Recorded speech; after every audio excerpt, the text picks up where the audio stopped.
Hello, everyone. I'm so excited to be here. I'm so excited to be in South Africa again. I lived in your wonderful country for 4.5 years, so it's always an honor for me to come back. I'm actually a permanent resident, which means I get to line up in the South African passports line, which I find very exciting because otherwise I'm just EU or Dutch. But yes, so I grew up in 12 different countries, and even though I'm originally from the Netherlands, I was born in Brazil, and having traveled quite a bit when I was younger means I saw the inside of a lot of classrooms. And no, I never stayed a grade. It was simply because every 2 or 3 years, we would move to a new country, a new continent. And originally from this fun little place, which I truly hold very dear in my heart. The Netherlands is a wonderful country. I actually only lived in my home country for 4 years, from 14 to 18. So it's a little bit of an identity thing. Originally from Brazil, I've lived in South Sudan, in Bangladesh. Now there's some little kiddos here, but that's me. Singing enthusiastically, but perhaps not as enthusiastically as my Korean classmate. Love it. Kenya and Senegal. And I just want to go back to Sudan quickly. I was living in Juba, South Sudan. And during this time, it was the signing of the Comprehensive Peace Agreement between the North and the South of Sudan. And at the same time, Darfur conflict was happening. So most of us were across what was happening in Darfur, but had less information made available to us about the conflict between the North and the South. It was actually a really difficult time in Sudan. I was there for the UN High Commissioner for Refugees. So being in South Sudan at this time, obviously the future of these kids is pretty bleak, but at the rate that our education system is treating students globally, the future for most students is pretty bleak, and that's what I want to talk to you about today. Now, this South Sudan story is actually pretty funny. I was here teaching English for a while as well, and imagine, the room was perhaps like, I want to say maybe a quarter of that space right there, sand floors, some desks for some kids. It's fine, it's hot, sweating, and there was this one kid, he was like 4 years old. His name was Mo, and he would just, if I wasn't looking, because there were 79 students in the classroom, he would just strip naked. And then his uniform would be in a little pile on the floor. And you know what? I got it. It was so hot. It was so hot in the classroom, and it pained me to tell Mo to you gotta put your clothes back on, buddy. This is school. This is what we do. And he was not interested. Another really funny story about South Sudan, actually. My co-teacher from Kenya, she was like, "Good morning, class." They're, "Good morning, teacher Kim." Okay, this is teacher Yos. Say good morning. "Good morning, teacher Yos." And it was the cutest thing. 80 little voices at the same time, didn't understand anything, but super enthusiastic. Now, my name actually brings me to another kind of interesting story, because it's actually a city in Nigeria. And this has a point because, first of all, that's funny. Second of all, this makes me laugh. I love grammar. And this comma here just makes me feel like somebody explained the instructions to me on how to get somewhere, but I didn't quite get it. Number 9, Amadou Bello Way, Yos. Sorry, my generation grew up with Google Maps. The real reason why I got into education is right here, University of Yos. Now, I couldn't find it in my files, but I promise you I have a picture of myself as a 10-year-old standing next to this sign. So I went there and I did a training in front of 300 people from Nigeria. Tough crowd. They were not that excited about having what they thought was a little American girl teaching them about marketing and communications. But I had to do my job. So I stood there and I told them that my Dutch parents actually named me after a city in their country. And then I confessed that wasn't the truth, but what mattered in that moment is that we had a connection. We built a connection henceforth, because I was able to make a joke and break the ice, because that was a difficult one. And what mattered for Mo in this classroom was freedom. And that's something that is so important. He didn't feel like being restricted by his uniform in 38 degrees Celsius in a classroom with sand floors. I get that. And a few years later, I found myself in Saudi Arabia, in Riyadh. And I was there on a panel with some incredible people really doing amazing things. And this conference in itself, the conference we were at, was quite something because it was all about encouraging young women to step forward into the workforce in Saudi Arabia. Sounds easy, not so easy. And what I discovered during this workshop was actually quite heartbreaking because the questions I received when we were in a closed forum, so not in the panel setting anymore, was, I have a degree. I have nothing to do with my degree. There's nothing for me. And that really broke my heart because what mattered for these women was expression. What mattered was expression. So I started thinking about these things in education that matter so much: freedom to mow, connection in Nigeria, and expression for the women in Saudi Arabia, and even my own personal lesson in education, which is resilience. And like myself, you probably have your own lesson too, something that you take away as this bigger lesson in life that shapes you to being the person that you are today. And I don't believe that we really teach these skills or track these skills in the classroom in the way that we need to. And that's what fuels my passion to work in education, combining both that emotional intelligence and artificial intelligence to pave the way for new ways of thinking about learning. So we've got a world that's increasing at a rapid pace. We've got so many changes happening in technology, and I don't want to get into these now because we've already had so many fantastic speakers talk to us about artificial intelligence, about virtual reality. We saw it this morning, we have nanotech, biotech. There's so many changes happening at an increasing pace. But we are not actually building the capacity to keep up with the technology that we're building. So there was a really interesting point raised this morning about name one thing that doesn't become smarter when everything is automated. It was along the lines of that, and it was part of David's presentation this morning. And I just thought, well, humans, we won't become smarter when everything's automated. So where does that put us? That puts us in a very precarious spot where we actually need to think even more creatively, more collaboratively, and more critically about how we solve the problems of tomorrow. And ladies and gentlemen, it's almost like a grocery list, but not quite as fun, because these are actually the things that we're trying to achieve. And that's a long list: reduced inequalities, sustainable cities and communities, responsibility, climate action. And we just saw harrowing stories coming out of the Amazon, my birth country. Broke my heart. I called my mom crying about it. That's how little. I don't know if you saw the picture of the one airplane that had to do this impossible task of stopping this fire. It's heartbreaking. There's a lot of work for us to do. Now, I know that these challenges are on the forefront of the South African agenda, and that sometimes it does feel like there's a big gap between what we can achieve, between where the influence and impact lies, and how we can really close that bridge. So let's think about some of the ways in which we can do that today. First of all, sustainability. We claim that we're working towards sustainability, but when we're burning down the Amazon to build farmland, that's not a very sustainable solution. So in addition to the fact that we're struggling to really handle all these challenges, we're also dealing with this education system that's failing students, not only because of the way curricula is delivered and content is delivered, but also because students are sad. Students don't feel happy. We've got mental health challenges. Students report being bullied, feeling anxious if their teacher doesn't think they're smart. Imagine sitting in a classroom and worrying about whether your teacher thinks you're smart. So we've got a big challenge on our hands, making sure that we can lift our global consciousness so that people have the power to step into that, their own personal potential, and do the job that they are born on earth to do. Because we all have that within us. And I know, I love that exercise this morning where you had to think about what you wanted to be when you were younger. And you know, it was so fun because the people I was talking to were saying, but it's still my goal. I'm still doing it. I'm still going to do it. And I hope many of you feel that way as well. Astronaut, trombone player, whatever it is that you wanted to do, I hope that still lives within you.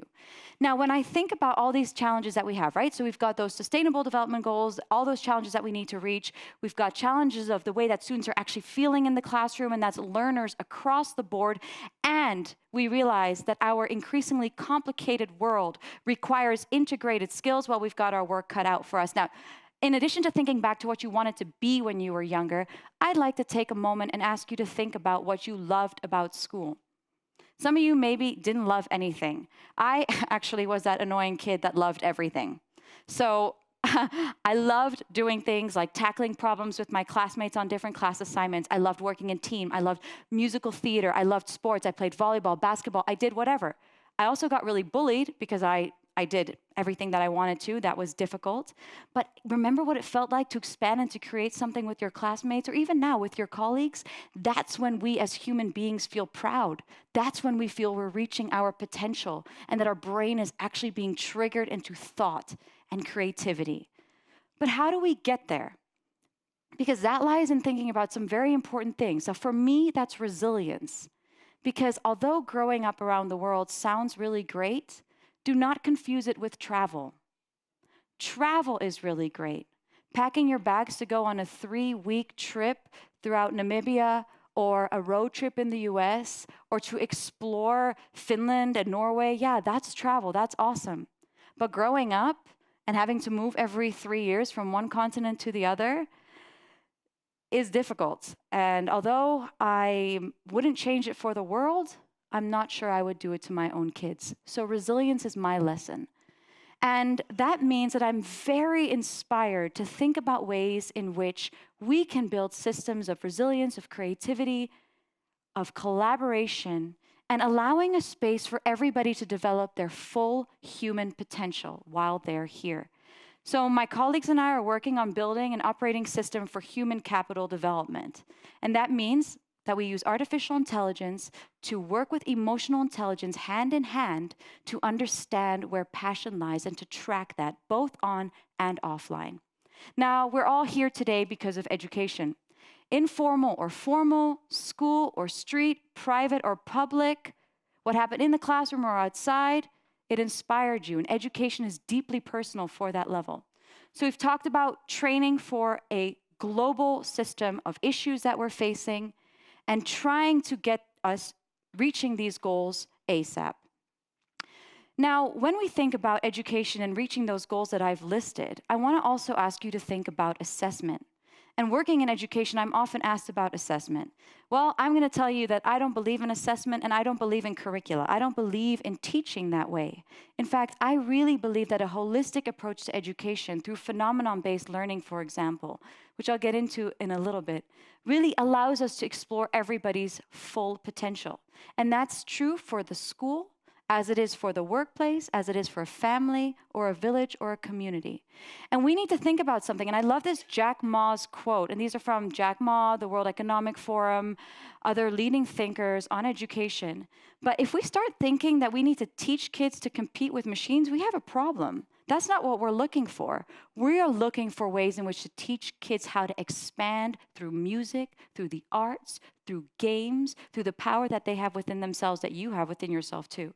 We teach values like independent thinking, caring for others, for the elderly, for teamwork. And you know, I love this too, because actually, despite some of the challenges as I've raised earlier today, most people do find some confidence in their national education system. And why? Well, because if we invest in that system, that is our biggest chance to ensure our country's future is secured. It's important for students to have soft skills because competing with machines is not our job. It's our job to stay human as we continue to develop machines alongside our progress. So I want to talk to you a little bit about phenomenon-based learning, which is a concept inspired by the Finnish education model, and I absolutely love it. Phenomenon-based learning takes a larger phenomena, removes curricula, removes traditional subjects, and teaches through that phenomenon instead. And it's really awesome because essentially what you could do is you could take something like time, you could teach it to a 5-year-old by saying, hey, I'd like you to draw a clock. A clock is what we use to tell time. You could look at working with 16-year-olds and look at time and say, how about we look at the last 100 years and let's look at how incrementally or exponentially we saw change through time. And you could work with older students by thinking about, well, okay, time, what about the future of this country? Why don't we design a strategy that helps us build a stronger future? Do you see what I'm getting at? You take a larger phenomena, and through that phenomena, you teach different skills. And what's really nice about that is that everybody gets to play a part. Everybody gets to say, you know what I'm really good at? I'm really good at this. And I really like that. Oh, and this is my passion. And doesn't it feel good to be recognized for your passion? It does. This is a classroom from the 1800s. Students in rows staring ahead. And this is now. Nothing's changed, except for the whole world has changed. It's colorful now, it's versatile now, and we need to make sure that we deliver both technology solutions, both on and offline, that can enable this future of learning. So phenomenon-based learning, as I mentioned, it takes care of all those subjects and rather looks at teaching through a larger phenomenon, which is super interesting and very engaging. It means that we can focus on taking education and technology and merging these hand in hand. Now, do I believe that technology can fully replace a teacher or learning? Absolutely not. In fact, a lot of what we do is enabled by technology, but encourages offline activity so that we can still track, we can still understand, we can still have access to the data that we need to continuously improve. But we are not making people or kids glued to their devices. We still want to build that human connection. It means that we can shape the future of learning together with teachers and students at the same time. And I'll talk a little bit more about some companies that are doing that so you can understand practically what it means. It means we can focus on core skills like caring for others, empathy building, listening, building those connections. If you think for a moment about your greatest learning moments, some may have happened at school, I am sure, but many happen outside of school when you sit next to someone really interesting on a plane, although I am the person that reads books on planes, and do not talk to me. But it might be sometime when you've traveled to a new country, or when you went through a harrowing breakup, or when your parent fell sick. You had to rely on other things than those things that you learned in school. So what we strive to do and what we strive to think about is, how do we make every single moment a learning moment, and how can we use technology to track that? It's on and offline, like I mentioned. It doesn't just have to take place on your device. Let's step up and let's get away from our devices. And it focuses on 21st century skills. The future of learning focuses on 21st century skills. And I love this. I love it when people talk about the skills of tomorrow. I'm like, seriously? It's today? I don't know what the skills are. I mean it. I don't know. I can tell you one thing that I know, and that is the power of turning up. I want to understand what that means for me and for others, the power of turning up in any moment. And so when I think about these 21st century skills and these competencies, yes, by the way, this is a great graph. It's from a report by Microsoft, again, inspired by the Finnish education system. It's really amazing because it does identify some great concepts and some great core skills, which we can talk about, but it also looks at saying, what about turning up and what about being your best self? How can we help you get there? So just some of those skills are learning how to learn, building cultural competency, teaching multiliteracy, and self-care and self-management, which is so important, not just in the school, but also in the classroom. And you know, I really believe in taking this outside because that's where we are able to breathe and to expand. So when I was living in South Africa, I started a not-for-profit organization called Girls in Football. And what we did is we did workshops. We realized we could only reach X amount of girls per workshop, so we did a mobile health campaign. We were still very young at that time, but what made me so excited was seeing that these girls across South Africa, we had 65,000 users on our platform. That was with Mixit back in the time. For those of you that remember, it was awesome.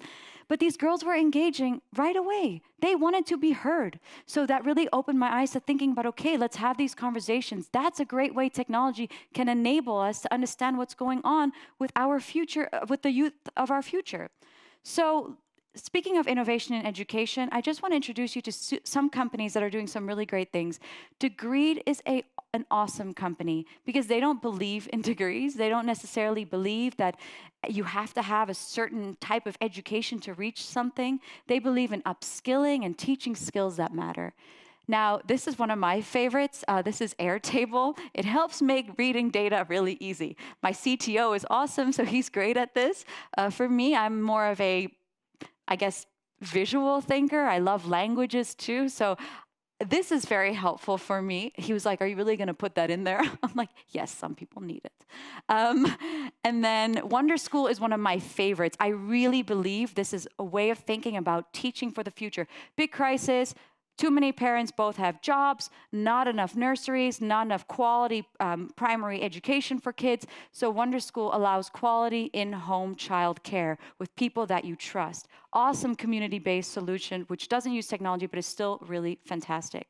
Reactor Fundamentals is really great. They have an AI course that they launched, and I think within 1 month, 70,000 people signed up to be a part of this course, which is really great because it shows that people are interested in learning about what AI can mean for them and their organization.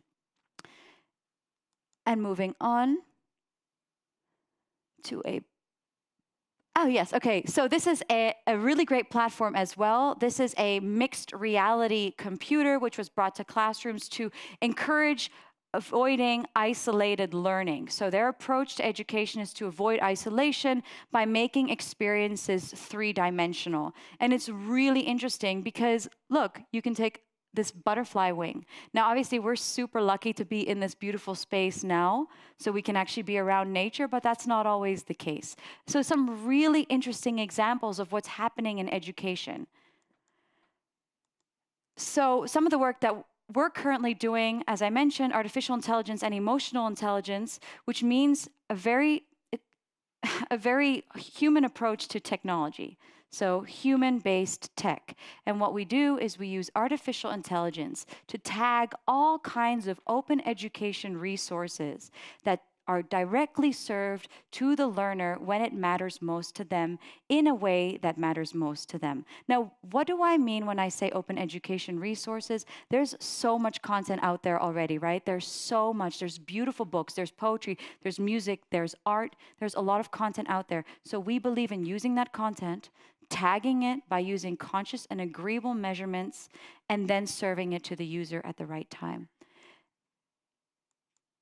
So the future of learning, and I'm going to leave a few minutes for questions because I'd love to hear what you're thinking, but here are just my thoughts on the future of learning. First of all, there are many ways to turn up, and there are many ways in which education systems across the world differ. But ultimately, let's try and build a system that allows everybody to reach that passionate, purposeful reason why they are on Earth. So how can we think about that? Well, one of the ways that I've thought about it, and I'm curious for your thoughts about this, we've got all that content, right? Documents, videos, music, art, so many ways to learn, so many exciting things to think about. We believe in applying cognitive AI on that so that we can tag it, understand it, read it, get it, use what we already have. Then we put that into a system that already understands the users based on their personality and based on their mindset. So that's something else that we measure. Then the teacher understands what's happening in that space, in that database that we've now tagged. The teacher also knows their students, so can help facilitate the journey. Now, what do you notice about this? That means that the teacher no longer holds the knowledge and disseminates it, but rather we have a way of saying, hey, here's a database of things that are really interesting. You might like it. Let me facilitate this learning for you. Oh, you're interested in elephants? Me too. Let's work on that. Oh, I see you're interested in relationships. Let's work on that. So teachers become almost like a mentor. And then we can take it even further. If we really think about what this could potentially mean, well, this is how I like to think about it. First of all, I think by reducing some of the thinking, some of the restrictions, we can look at finding more conscious consumerism. And why do I say that? Because happier people are less likely to overconsume. And we see that. I know it's a big link, but we haven't been talking about big links all day, so I think you'll go here with me. Second thing is less medicine, because right now we have way too much unhappiness, and we're so dependent on drugs to get us through the day. When I say drugs, even though I'm Dutch, I meant medicine. What about the opportunity to build more spaces for creative thinking and opening spaces that don't just welcome the rhetoric of one or two groups of people? Because that's a real passion of mine, is thinking about inclusive AI, because right now one of the biggest challenges that we're facing is that there's bias in AI and there's not enough people that are able to tackle this. So how can we make sure that going through methods of education, we can actually avoid that and give everybody more of an equal voice? We can also look at finding ways to build more ideas. What about Mo? What about Mo? Maybe he had the opportunity to have an awesome idea that would change this world. And I believe that everybody, honestly, I believe that everybody has that capacity and deserves that opportunity.